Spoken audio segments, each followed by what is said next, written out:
Maret 2021. Teruntuk Ustadz dan Ustazah tercinta. Assalamualaikum warahmatullahi wabarakatuh.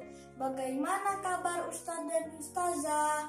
Semoga selalu diberikan kesehatan dan selalu dalam lindungan Allah Subhanahu wa Ta'ala. Tak terasa hampir setahun tidak bertemu Ustadz dan Ustazah. Saya sangat merindukan belajar dan bimbingan secara langsung di sekolah dengan Ustadz dan Ustazah.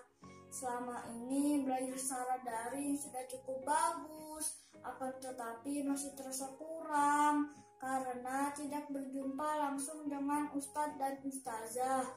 Saya juga tidak bisa belajar bersama teman-teman yang lain. Semoga virus corona ini segera berakhir agar saya dan teman-teman bisa segera masuk sekolah kembali, dan saya berdoa agar wabah ini cepat pulih supaya saya bisa bertemu kembali dengan Ustadz dan Ustazah. Cukup sekian surat dari saya. Semoga Ustadz dan Ustazah sehat selalu.